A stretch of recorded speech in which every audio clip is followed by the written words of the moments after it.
అందరికీ ప్రైజ్ లాడండి. Bible reading in 6 months day 120 120వ రోజు ఏప్రిల్ 30వ తారీఖు. యెషయా గ్రంథం 65, 66 చదువుకుందాం.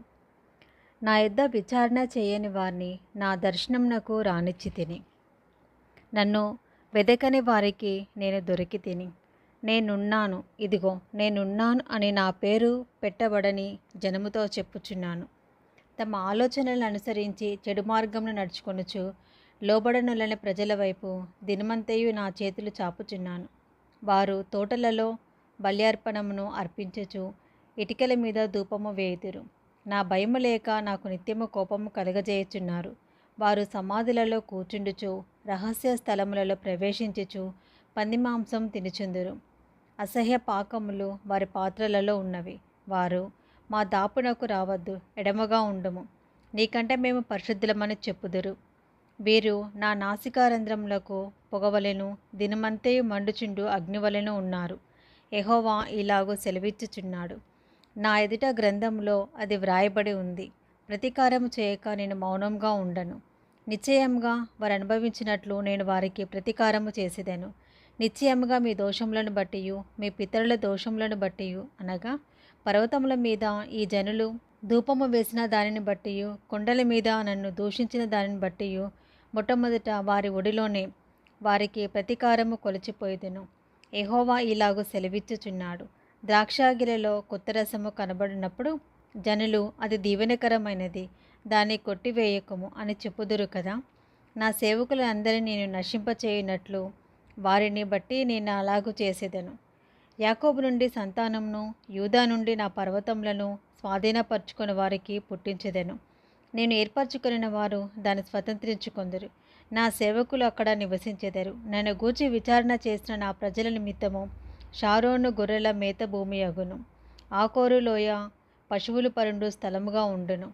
యెహోవాను విసర్జించి నా పరిశుద్ధ పర్వతమును మరచి గాదునకు బళ్లను సిద్ధపరచువారలారా, అదృష్టదేవికి పానీయార్పణము నర్పించువారలారా, నేను పిలువగా మీరు ఉత్తరమియ్యలేదు. నేను మాటలాడగా మీరు ఆలకింపక నా దృష్టికి చెడ్డదైన దాన్ని చేసితిరి, నాకు ఇష్టము కాని దాన్ని కోరితిరి. నేను ఖడ్గమును మీకు అదృష్టముగా నియమించుదును, మీరందరూ వధకు లోనగుదురు. కావున ప్రభువగు యెహోవా ఇలాగూ సెలవిచ్చుచున్నాడు, ఆలకించుడి. నా సేవకులు భోజనము చేయుదురు, కానీ మీరు ఆకలి కొనెదరు. నా సేవకులు పానం చేసేదరు, కానీ మీరు తప్పికొనెదరు. నా సేవకులు సంతోషించెదరు, కానీ మీరు సిగ్గుపడెదరు. నా సేవకులు హృదయానందము చేత కేకలు వేసెదరు, కానీ మీరు చిత్తాక్రాంతులై ఏడ్చెదరు, మనోదుఃఖము చేత ప్రలాపించెదరు. నేను ఏర్పరచుకొనిన వారికి మీ పేరు శాపవచనముగా చేసిపోయేదరు. ప్రభువగు యెహోవా నిన్ను హతము చేయును. ఆయన తన సేవకులకు వేరొక పేరు పెట్టును. దేశంలో తనకు ఆశీర్వాదం కలగవలెనని కోరువాడు నమ్మదగిన దేవుడు తన్ను ఆశీర్వదింపవలెనని కోరుకొనును. దేశంలో ప్రమాణం చేయవాడు నమ్మదగిన దేవుని తోడనే ప్రమాణం చేయును. పూర్వం కలిగిన బాధలు నా దృష్టికి మరోబడును, అవి నా దృష్టికి మరుగవును. ఇదిగో నేను కొత్త ఆకాశమును కొత్త భూమిని సృజించుచున్నాను, మునుపటివి మరోబడును, జ్ఞాపకమునకు రావు. నిన్ను సృజించుచున్న దాని గూర్చి మీరు ఎల్లప్పుడూ హర్షించి ఆనందించుడి. నిశ్చయముగా నేను యెరూషలేమును ఆనందకరమైన స్థలముగాను ఆమె ప్రజలను హర్షించువానిగాను సృజించుచున్నాను. నేను యెరూషలేమును గూర్చి ఆనందించెదను, నా జనులను గూర్చి హర్షించెదను. రోదన ధ్వనియు విలాపధ్వనియు దానిలో ఇకను వినబడవు. అక్కడ ఇకను కొద్ది దినములే బ్రతుకు శిశువులుండరు, కాలం నిండని ముసలివారుండరు.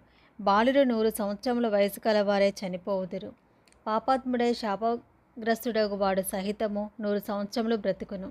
జనులు ఇండ్లు కట్టుకొని వాటిలో కాపురముందురు, ద్రాక్ష తోటలు నాటించుకొని వాటి ఫలములను అనుభవింతురు. వారు కట్టుకున్న ఇండ్లలో వేరొకరు కాపురం ఉండరు, వారు నాటుకున్న వాటిని వేరొకరు అనుభవింపరు. నా జనుల ఆయుష్యము వృక్ష ఆయుష్యమంతా అగును. నేను ఏర్పరచుకుని వారు తాము చేసుకొనిన దాని ఫలమును పూర్తిగా అనుభవింతురు. వారు వృధాగా ప్రయాసపడరు. ఆకస్మికంగా కలుగు అపాయం నందుటకై పిల్లలను కనరు. వారు యెహోవా చేత ఆశీర్వదింపబడిన వారగుదురు. వారి సంతానపు వారు వారి యొద్దనే ఉందురు. వారికి ఇలాగున జరుగును. వారు వేడుకొనుక మునుపు నేను ఉత్తరమిచ్చేదను, వారు మనవి చేయుచుండగా నేను ఆలకించెదను. తోడేలను గొర్రెపిల్లలను కలిసి మేయును. సింహము ఎద్దువలె గడ్డి తినును, సర్పమునకు మన్ను ఆహారమగును.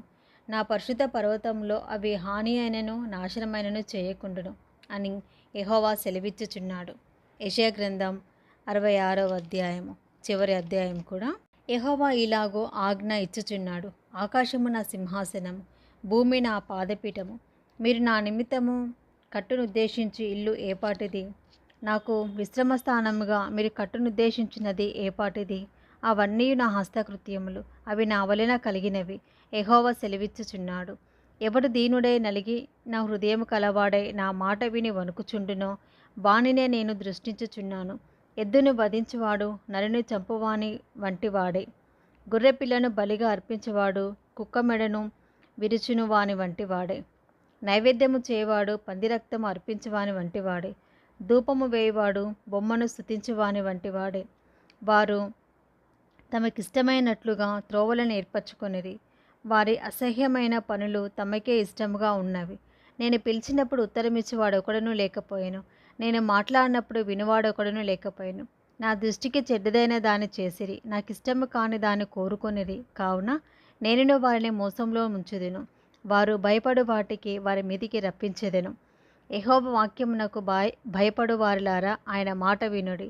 మిమ్మల్ని ద్వేషించుచు నా నామమును బట్టి మిమ్మల్ని త్రోసివేయి మీ స్వజనులు మీ సంతోషము మాకు కనబడినట్లు యెహోవా మహిమనొందును గాక అని చెప్పుదురు. వారే సిగ్గునొందురు. ఆలకించుడి. పట్టణంలో అల్లరిధ్వని పుట్టుచున్నది. దేవాలయం నుండి శబ్దము వినబడుచున్నది. తన శత్రువులకు ప్రతీకారము చేయుచుండు యెహోవా శబ్దము వినబడుచున్నది. ప్రసవవేదన పడక మునుపు ఆమె పిల్లను కనినది.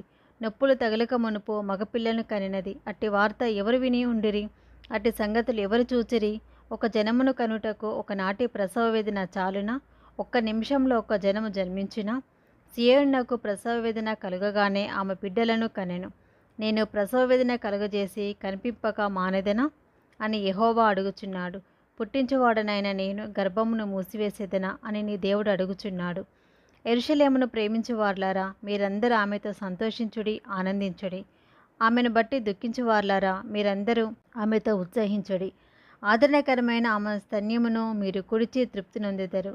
ఆమె మహిమాతిశయము అనుభవించుచు ఆనందించెదరు. యెహోవా ఇలాగు సెలవిచ్చుచున్నాడు. ఆలకించుడి. నదివలె సమాధానమును ఆమె యుద్ధకు పారచేయుదును.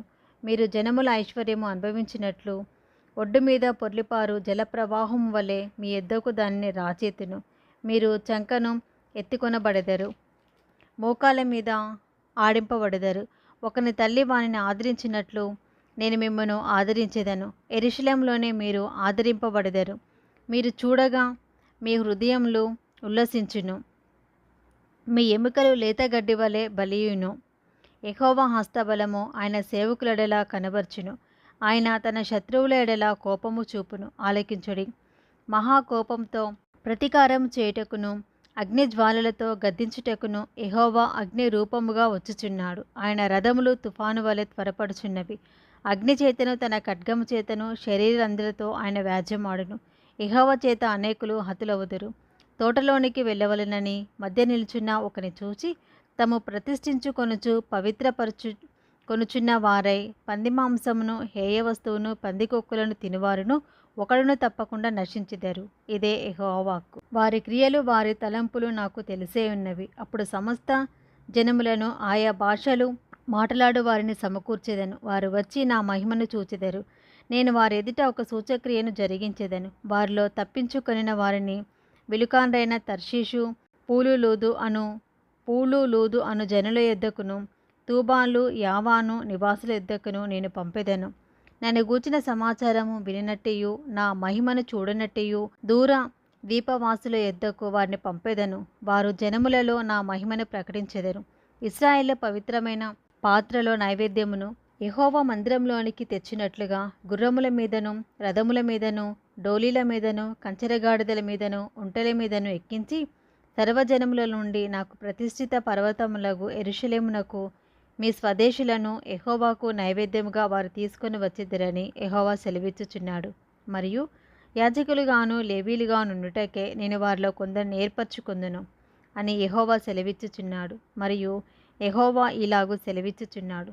నేను సృజింపబోవు కొత్త ఆకాశమును కొత్త భూమియు లయము కాక నా సన్నిధిని నిలిచినట్లు నీ సంతతియు నీ నామమును నిలిచి ఉండును. ఇదే యెహోవా వాక్కు. ప్రతి అమావాస్య దినమునను ప్రతి విశ్రాంతి దినమునను నా సన్నిధిని మొక్కుటకై సమస్త శరీరులు వచ్చిదరు అని యెహోవా సెలవిచ్చుచున్నాడు. వారు పోయి నా మీద తిరుగుబాటు చేసిన వారి కళేబరములను తేరి చూచెదరు. వాటి పురుగు చావదు, వాటి అగ్ని ఆరిపోదు, అవి సమస్త శరీరులకు హేయముగా ఉండును. ఇది ఈరోజు భాగమండి. మొదటిసారి కనుక ఎవరైనా మా ఛానల్ చూస్తుంటే ప్లీజ్ తప్పక సబ్స్క్రైబ్ చేసుకోనండి. అలాగే మీకు తెలిసిన వారికి కూడా లింక్ షేర్ చేయండి, కామెంట్ కూడా చేయండి. ఈ పరిచర్య కొరకై ప్రేయర్ కూడా చేయండి. Praise the lord.